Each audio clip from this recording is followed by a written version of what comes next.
Nikki gang, what's up? Welcome back to Nikki Reacts TV. It's your girl Nikki, and you are tuned into another reaction video. So I know you guys are fully aware of all the videos that are going around, circulating around YouTube and the internet about the quote-unquote arrest that has been made in the Shanquella Robinson case. So let's just get into my perspective and my opinion on the current update in this case regarding this arrest. So there's a reporter by the name of Geraldo Zuniga who appears to be a direct source, a reporter for the Metropolix or Poly.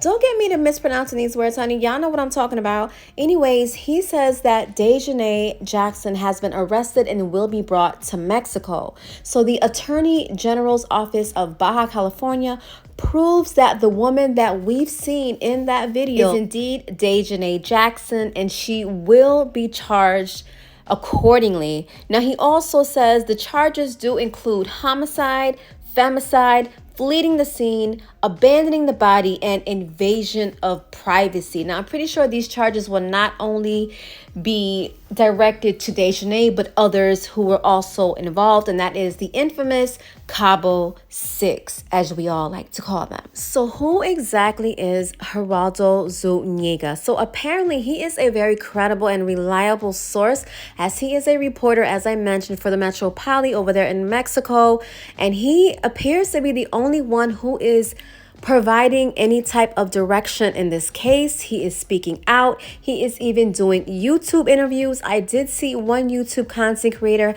do a whole interview with him. It was very interesting. He was answering a lot of questions and providing a lot of details and information. So a lot of people are kind of outraged that, okay, we have this reporter who is the only one speaking out in this case. But again, we have to be mindful that this is an open, ongoing investigation, and any readily information that is available and that is talked about could possibly ruin this case. Now, I know in the beginning, all of us were very anxious. We wanted to know what was going on. We wanted answers. But now as things are unfolding and we're learning more information about this case, we're kind of understanding a little bit how the Mexican government works and the processes that they have to go through. But then again, we have to really put in perspective that they can't just readily give a timeline of events because it is a very complicated case and officials from another country are involved. Okay, so the State Department said it is monitoring the probe, adding that when American citizens die in foreign countries, local authorities are responsible for determining that cause of death. The Post also has reached out to the FBI for comment, and apparently there is not much to comment about from the FBI. So that is where people are outraged at, saying, well, here you have this foreign country who they're providing details, but here in the United States, you guys aren't really talking much. Like, what's that all about? And even the news channels over here in the United States are kind of like conflicting and rebutting what Geraldo Zuniga is reporting. Like, I'm not really understanding why that is. So I was watching the news the other day, and it stated that authorities have not even publicly named a suspect and that they have issued arrest warrants but haven't said who the warrants were for. Then the article goes on to say that Jackson was arrested by Interpol agents. Okay, so Carlos Zuniga named Daehjane, said that she was the one who was arrested. So why are we here in the United States are not on the same page is beyond me. And you would think that the Interpol, the International Criminal Police Organization, who provides investigative support and secure communication between law enforcement and authorities, would be on the same page as well and assisting in this case. However, according to the Justice Department, their comment was that they do not have their own law enforcement agents, which is understandable.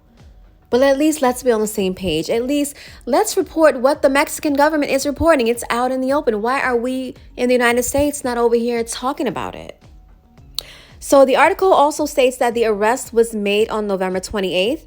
However, it does not give a time. It does not reveal exactly where Jackson was supposedly arrested or where she was booked. And in the United States, when someone is arrested, they are usually booked into a detention facility, and that information is generally public and available for reports to refer to in their stories. So they're kind of suggesting that this information that people are reporting is not true. But according to Daniel De La Rosa, the Attorney General for Baja California, told the local media last week that an arrest warrant was issued for the crime of femicide, or the killing of a woman because of her gender in connection with Robinson's case. So I know we've been hearing that word femicide a lot lately. I cannot speak for everyone, but for myself, I was not familiar with that term and the significant amount of time that a person can possibly serve if they are charged with femicide, because unlike Mexico and other Latin countries, the U.S. does not have a law recognizing femicide as a different crime than homicide. Now, don't quote me, but I believe a person can serve up to 40 years if charged with femicide. Okay, it is the most extreme form of gender-based violence and is defined as the international murder of women because they are women. So this takes us back to the Shanquella Robinson case, when in the beginning we were getting a lot of reports that maybe Daehjane was possibly a man, because we were not really understanding the femicide and how it connects with this case, being that it's gender-based. So we were assuming that Daehjane Jackson was a man, and that apparently came from Mexico. So according to Geraldo Zuniga, when he did the interview, he mentioned that yes, people were saying that in Mexico because they saw Daehjane with a wig on and they saw her take her wig off. And I guess they're not really familiar with the lace front culture like we are here in the United States. So they equated the two, and possibly they could have thought that she was a man. So this is directly coming from Geraldo Zuniga. So that's where that whole rumor started, apparently. But he also went on record to confirm that Daehjane Jackson is indeed not a man and is a full-fledged female. So then the question is, how is this determined to be a femicide case? So according to this article, femicide is the most extreme form of gender-based violence that falls into two categories: intimate and non-intimate femicide. So if the woman was involved with an ex-partner or current partners, or the latter is the killing of women by people with whom they had no intimate relationship. So in most countries, femicide is not different from homicide in criminal law, but Mexico is among at least 16 countries that have included femicide as a specific crime. And what I found interesting about this article is that it stated when you're in Mexico, it's part of day-to-day conversation. Wow, that is really interesting.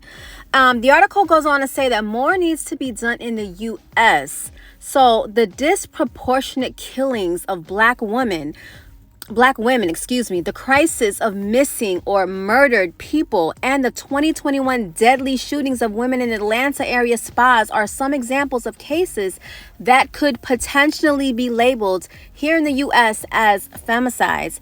The article states, as a society, we need to recognize that these are not one-off deaths. These are in fact connected to patterns of masculine violence, and we need to think more closely about preventing that kind of violence. As analysis of homicide data by the Violence Policy Center show, 2,059 women in the U.S. were killed by men in 2020, and 89% of them knew their offenders. That is disturbing. This article is spot on. There are a lot more women killings than men. Unfortunately, we don't know why that is. So do you guys think that the U.S. should adopt this extreme charge of femicide into their U.S. law? Comment down below and let me know, what do you guys think about that? So what is going to happen with the rest of the Cabo Five? Well, according to Geraldo Zuniga, no one else has been arrested in this case. We know that Daehjane Jackson, she was the direct aggressor, which is why she is the main factor and the main suspect in this case, which is why she was extradited, because there was a live video showing that evidence of her having some type of engagement that could have possibly led to Shanquella's death. So we need to know what is going to go on with the rest, or what's going to happen rather with the rest of these accomplices, because that's exactly what they are. So guys, what do you think about this Geraldo Zuniga guy? Again, if you are not familiar with him, you can put in his name in YouTube and I'm sure his information will come up. But do you think he is a reliable source? Do you think he's doing the right thing by speaking out and giving us some type of direction when the United States is not really providing us that and kind of keeping us in the dark? You know, we understand that it's an ongoing investigation, but still, like, give us some type of hope here. So comment down below, let me know what you think about that, and how do you guys feel about this charge of femicide, and do you think the U.S. should adopt this charge into our justice system if we haven't already? Again, you know, I'm not familiar, so you can please correct me down below if I am wrong, but I think this will be a great example given the number of so many deaths that are committed against women in this country. So comment down below. I think that'll be an interesting topic. So let's get that conversation started. And I want to welcome my new 1.2K subscribers to this channel. Welcome to the Nikki gang. You know, this is not my normal content, but I am loving the engagement. I'm loving the conversation. And I think more stories like this need to be made aware of, especially when it involves, you know, women of color. So I will continue to talk about more stories like this, more content that is similar like this. So if you are here for it, turn your post notifications on. And to my OGs, you know we're not going to stop talking about that tea, because you know what's coming, all right? And with that being said, thank you for watching. Leave your comments down below. Turn your post notifications on. Subscribe to the channel if you are new. And as always, give this video a big thumbs up, all right? I will see you beautiful people and guys in the next video. Take care and be safe. Bye. Wheels keep rolling, rolling. I'm outside. 29, G5, seaside. I've been losing friends and finding peace. But honestly, that sounds like a fair trade to me. If I ever heard one, and I'm still here outside.